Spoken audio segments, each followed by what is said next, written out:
Hello friends, Delhi university ने मई जून 2022 में अपना ऑफलाइन एग्जाम कराने के लिए एडमिट कार्ड रिलीज कर दिए हैं, यानी कि हॉल टिकट रिलीज कर दिए हैं। और ये एडमिट कार्ड जो है आपके ये 5 मई को यानी कि कल को ही रिलीज हो गए थे। तो आपको ये एडमिट कार्ड कैसे डाउनलोड करना है और उसके अंदर जो लिखी इंपॉर्टेंट गाइडलाइंस हैं जो सभी स्टूडेंटों को समझना जरूरी है, और उसके साथ साथ जो आपको अपने एडमिट कार्ड पे अपने प्रिंसिपल या एचओडी के सिग्नेचर कराने हैं उसके रिगार्डिंग भी हम इंफॉर्मेशन आपको देंगे। तो चलिए शुरू करते हैं। तो सबसे पहले हम समझते हैं कि आपको अपना एडमिट कार्ड डाउनलोड कैसे करना है।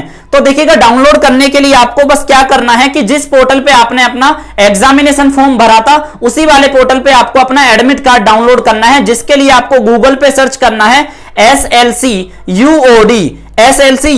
जैसे ही आप सर्च करोगे तो आपके सामने वेबसाइट दिखेगी slc.uod.ac.in। तो आपको इस पे क्लिक कर देना है। जैसे आपको स्क्रॉल में वो साइड में दिख भी रहा होगा स्क्रॉल करते हुए, तो बस आपको इसमें लॉगिन कर लेना है। लॉगिन करने के लिए आपको, जब आपने अपना एग्जामिनेशन फॉर्म भरा होगा आपको पता होगा, यूजर नेम में आपको अपना एग्जामिनेशन रोल नंबर लिख देना है। और एग्जामिनेशन रोल नंबर लिखने से पहले ERN यानी कि कैपिटल लेटर में ERN टाइप करके लिख देना। उसके बाद अपना एग्जामिनेशन रोल नंबर और अपना पासवर्ड भर दीजिए। और ये करने के बाद जो है आपको, जैसे ही आप लॉगिन करोगे तो देखिएगा आपके सामने इस प्रकार का इंटरफेस खुलेगा। तो इस पे आपको क्या करना है, मेन्यू बार पे क्लिक करना है। एडमिट कार्ड डाउनलोड करने के लिए मेन्यू बार जो सबसे ऊपर आ रहा है, मेन्यू बार पे जैसे ही आप क्लिक करोगे उसके नीचे एग्जामिनेशन का ऑप्शन आएगा। एग्जामिनेशन वाले बटन पे जैसे ही क्लिक करोगे तो एक होल एडमिट कार्ड का ऑप्शन आपको दिखेगा। तो होल एडमिट कार्ड का ऑप्शन जैसे ही आपका खुलेगा तो आप अगर फोन में एडमिट कार्ड डाउनलोड कर रहे हो तो आपको साइड में स्क्रॉल करना पड़ेगा इस तरह से, ठीक है।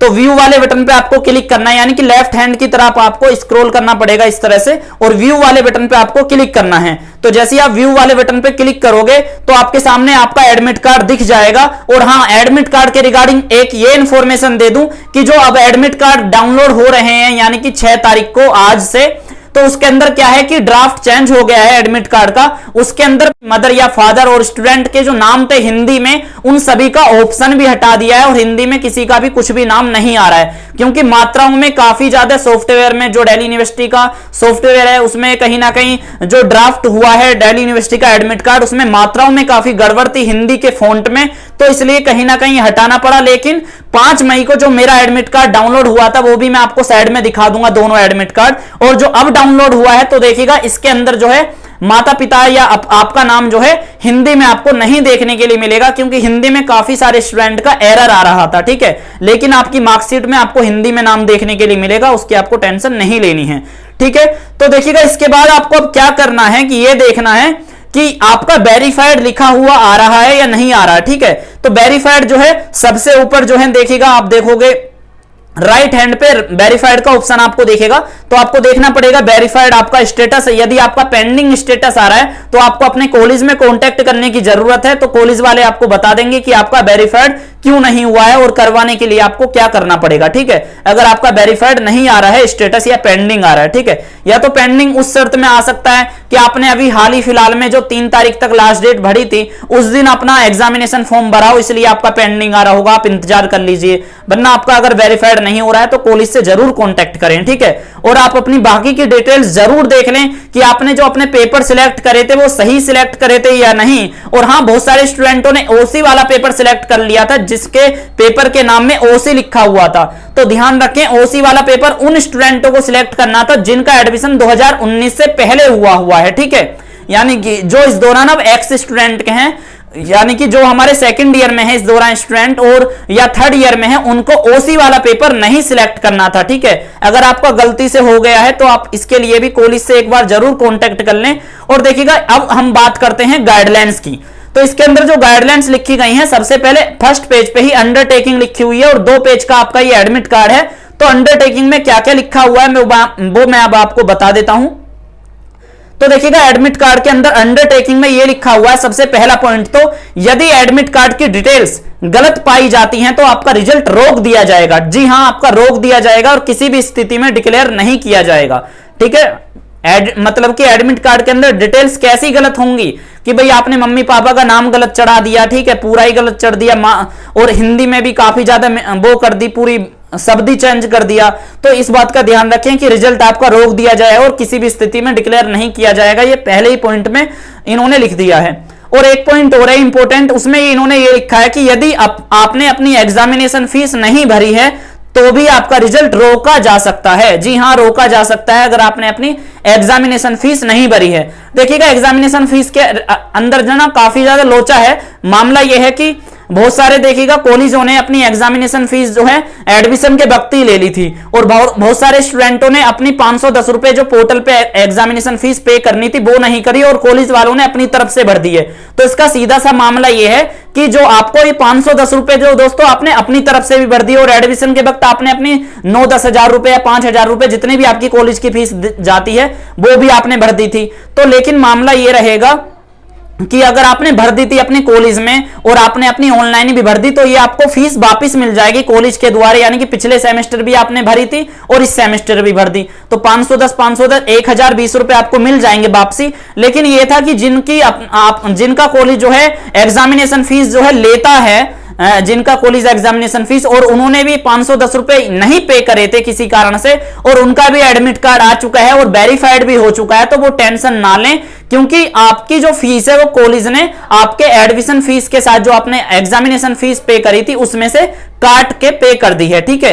और लेकिन यह है कि आपको अब आपकी एग्जामिनेशन फीस वापस नहीं मिलेगी क्योंकि आपने तो दे ही नहीं ना पोर्टल पे, इसलिए आपको तो कॉलेज वालों ने दे दी है। तो इस बात का ध्यान रखें कि एग्जामिनेशन फीस आपने किस तरह से भरी है। ज्यादातर बच्चों ने देखिएगा 510 रुपए पोर्टल पर जाकर ही भरे हैं, यानी कि 510 रुपए, ज्यादातर 510 ही है सभी कोर्स के। और देखिएगा अगली जो सेकंड पेज है और सेकंड पेज से पहले मैं आपको बता दूं, फर्स्ट पेज में आपको अपने सिग्नेचर कर लेने हैं और साइड में आपके प्रिंसिपल या एचओडी के सिग्नेचर होंगे। जी हां, सिग्नेचर होंगे। हमारा कॉलेज देखिएगा जाकिर हुसैन कॉलेज में मैं पढ़ता हूं और हंसराज कॉलेज और हिंदू कॉलेज से भी हमारी बात हुई थी तो उन्होंने इसी बात को लेकर कहा था कि आप जो है पेपर वाले दिन अपना मतलब कि इम्तिहान दोगे या इस पे अपने साइन वगैरह या मोहर लगवाओगे, ठीक है, क्योंकि इस पे सिग्नेचर भी होने हैं एडमिट कार्ड पे और मोहर भी लगानी है। और जाकिर हुसैन कॉलेज से मेरे पे तो वीडियो बनाने से जस्ट पहले ही कॉल आया था तो मैंने सोचा ये भी इंफॉर्मेशन ऐड कर दूं कि देखिएगा अगर आपका पेपर 11 तारीख को है तो आप अपना मतलब कि 7, 8, 9 तारीख को चले जाइए, यानी कि मंडे को जाइए, ठीक है।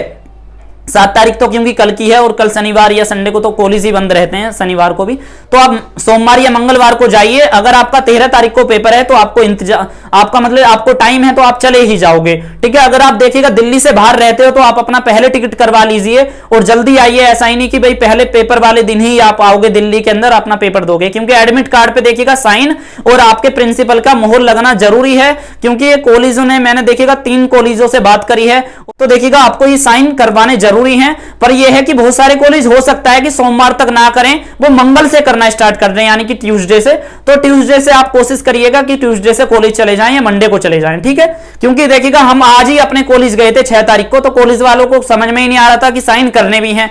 तो मीटिंग बैठी थी, उसके बाद ये डिसीजन लिया गया कि हाँ हम सभी बच्चों को साइन करके देंगे और सभी बच्चे कॉलेज में आ जाएं। और इसके रिगार्डिंग हो सकता है कि आपके कॉलेज वाले कॉलेज की वेबसाइट पे नोटिस निकाल दें कि सभी सेकंड ईयर और थर्ड ईयर के जो स्टूडेंट हैं जो एग्जाम दे रहे हैं एक्स स्टूडेंट के रूप में भी, तो अपना एडमिट कार्ड पे वो सिग्नेचर कराने आ जाएं कॉलेज के अंदर, ठीक है। तो अब मैं आपको सिग्नेचर के मामले में अब दोबारा नहीं रिपीट करूंगा, लेकिन सेकंड पेज पे जो इंपॉर्टेंट गाइडलाइंस लिखी हुई है वो मैं अब आपको बता देता हूं। तो देखिएगा इस पे ये पॉइंट लिखा हुआ है कि स्टूडेंट को एग्जाम के समय एग्जामिनर को अपना एडमिट कार्ड दिखाना होगा, इसलिए आप अपने एडमिट कार्ड की फोटोकॉपी अपने साथ रखें, ठीक है। और अगला पॉइंट में ये लिखा है कि स्टूडेंट को यूनिवर्सिटी के रूल रेगुलेशन के तहत ही एग्जाम में बैठने दिया जाएगा। थर्ड पॉइंट बहुत ही ज्यादा जरूरी है, थर्ड और फोर्थ पॉइंट, उसमें इन्होंने ये लिखा है कि स्टूडेंट को एग्जाम हॉल में मोबाइल फोन, स्मार्ट वॉच या किसी भी प्रकार का इलेक्ट्रॉनिक उपकरण या किसी भी प्रकार का अनाधिकृत सामग्री, यानी कि जो इनलीगल मतलब कि आपकी कोई भी कंटेंट है जैसे फर्रा या नकल या 10 ईयर वगैरह कोई किताब वगैरह पकड़ी जाती है, किसी भी प्रकार की अनाधिकृत सामग्री जो है, ठीक है, उसको अपने साथ ले जाने की बिल्कुल भी परमिशन आपको नहीं है। जी हां, आप अपने साथ फोन या स्मार्ट वॉच या किसी भी प्रकार का इलेक्ट्रिक उपकरण, लैपटॉप वगैरह नहीं लेके जा सकते, इस बात का ध्यान रखें, ठीक है। और चौथे पॉइंट में इन्होंने ये लिखा है कि स्टूडेंट को एग्जाम शुरू होने से कम आधे घंटे पहले एग्जाम सेंटर में पहुंचना होगा, ठीक है। तो आधे घंटे पहले पहुंचिएगा, आप इस बात का ध्यान रखें। और एग्जाम शुरू होने के बाद एग्जाम हॉल में एंट्री नहीं दी जाएगी, ठीक है। और हाँ, इसमें यह दिया गया, सॉरी, कि एग्जाम शुरू होने के आधे घंटे बाद, यानी कि आधे घंटे बाद जो है ना, मैं इस पे जोर देके कह दूं कि देखिएगा, अगर मान के चलिए आपका 9 बजे एग्जाम है तो भाई आपको 9:30 बजे तक ही किसी ना किसी परिस्थिति में बस एंट्री मिल जाएगी, 9:30 बजे तक। लेकिन 9:30 बजे के बाद आपको एंट्री नहीं दी जाएगी। और सेम कंडीशन अगर आपका पेपर 3 बजे से है तो आपको जो है 3:30 बजे तक ही एंट्री दी जाएगी। और क्योंकि आप आधे घंटे पहले से ही लेट हो और आधे घंटे बाद आपको एंट्री दी नहीं जाएगी, ये क्लियर कट यूनिवर्सिटी ने अपने रूल में कह दिया है। देखिएगा, छठे पॉइंट में इन्होंने ये बताया है कि कोई भी टीचिंग स्टाफ स्टूडेंट की तलाशी या चेकिंग करने के लिए पूरी तरह से स्वतंत्र होगा। यानी कि किसी की भी चेकिंग टीचिंग स्टाफ कर सकते हैं शक के आधार पे, या भाई वो कर भी सकते हैं कि बच्चों के पास फोन वगैरह तो नहीं है, शक क्या कहें वो आपको पता ही है। इसलिए ध्यान रखें कि आपके पास किसी भी प्रकार का स्मार्टफोन या स्मार्ट वॉच आपके पास ना हो, फर्रा या नकल ना हो, ठीक है। और देखिएगा, सभी स्टूडेंट को ये बहुत ही बेहद जरूरी सूचना कि सभी स्टूडेंट को अपना एडमिट कार्ड की फोटोकॉपी दोनों पेज की, ठीक है, एडमिट कार्ड के 2 पेज हैं, इस बात का ध्यान रखें। यानी कि देखिएगा, फर्स्ट पेज पे भी आपके सिग्नेचर होंगे और सेकंड पेज पे भी, और दोनों पेज पे आपके प्रिंसिपल की मोहर और साइन भी होने हैं, ठीक है। और हाँ, प्रिंसिपल के जो सिग्नेचर और मोहर के रिगार्डिंग एक चीज और बता दूं, अगर देखिएगा दिल्ली से आप बाहर रहते हो और किसी कारणवश से आप पहले ही दिन आ पाते हो तो उसमें भी देखिए कॉलेज वाले, भाई देखिएगा बात यह है कि 50-100 स्टूडेंट तो लगभग छूट ही जाएंगे, क्योंकि सभी स्टूडेंट तो सिग्नेचर नहीं करवा पाएंगे किसी भी कंडीशन में। तो कॉलेज वाले जो आपका जिस दिन पहला एग्जाम होगा उस दिन व्यवस्था बना के देगा कि जिनके एग्जाम वो एडमिट कार्ड पे सिग्नेचर नहीं हुए हैं, प्रिंसिपल के मोहर वगैरह नहीं लगी है, तो अपने एडमिनिस्ट्रेशन ब्लॉक में जाके या प्रिंसिपल रूम वगैरह में जाके आप अपनी उस पर मोहर वगैरह एचओडी के पास जाकर वगैरह लगवा लें, अटैच करवा लें, ठीक है। वरना आपसे कहूंगा, अगर आप दिल्ली के आसपास हो, अगर आप कोशिश करिएगा तो कॉलेज में आके अपना सोमवार मंगल या जो भी आपको टाइम मिलता है अपना अटेस्ट करवा लें प्रिंसिपल से, ठीक है। क्योंकि मैंने आपको बता ही दिया है, अगर रह भी जाता है किसी कारणवश तो उस दिन जिस दिन आपका पहला एग्जाम होगा उस दिन आप कॉलेज में जल्दी आइएगा, क्योंकि आपका इस पे एडमिट कार्ड पे सिग्नेचर या मोहर वगैरह नहीं लगी हुई है, ठीक है। और देखिएगा, इसमें यह पॉइंट है कि जो कॉलेज वाले आपको सिग्नेचर और मोहर लगा के देंगे वो इस बात को पुष्टि करके देंगे कि स्टूडेंट जो है इस एग्जाम के लिए पूरी तरह से योग्य है। यानी कि जो ये पेपर एडमिट कार्ड के अंदर स्टूडेंट के लिखे हुए हैं इसके लिए पूरी तरह से योग्य है, और स्टूडेंट के द्वारा जो दी गई डिटेल्स हैं एडमिट कार्ड के अंदर उसकी कॉलेज वालों ने, यानी कि कॉलेज वालों ने जांच कर ली है और वह पूरी तरह से सही है। और कैंडिडेट का मोरल कैरेक्टर भी अच्छा है, ठीक है, यानी कि नैतिक चरित्र भी अच्छा है। उसके बाद कॉलेज वाले साइन करके दे रहे हैं, उनकी अथॉरिटी है, उनकी जिम्मेदारी है, ठीक है। तो इसलिए मैं एक बार फिर कि आप अपने साइन वगैरह जरूर करवा लें प्रिंसिपल के, ठीक है, मोहर वगैरह लगवा लें। मंडे या ट्यूसडे, अगर आपका 13 को पेपर है तो आप 10 या 11 को भी जा सकते हो, लेकिन जिनका 11 को पेपर है उनको जल्दी जाना पड़ेगा, ठीक है। तो इस वीडियो में इतना ही, और डाउनलोड कैसे करना है वो मैंने आपको बता दिया है। वेबसाइट का लिंक आपको वीडियो के डिस्क्रिप्शन में मिल जाएगा। यदि आपको वीडियो पसंद आई है तो आप वीडियो के लिए चैनल को सब्सक्राइब कर सकते हो। और हाँ, अगर आपका कोई क्वेश्चन है तो देखिएगा कमेंट कर दीजिए, लेकिन हो सकता है कि मैं आंसर देने के लिए असमर्थ रहूं, लेकिन अगर किसी को उस कमेंट का आंसर पता है तो आप रिप्लाई देने की कोशिश करिएगा। सभी आपस में हेल्प करें, क्योंकि मेरा भी एग्जाम है और आपके एग्जाम के लिए भी best of luck, best wishes. Thank you so much.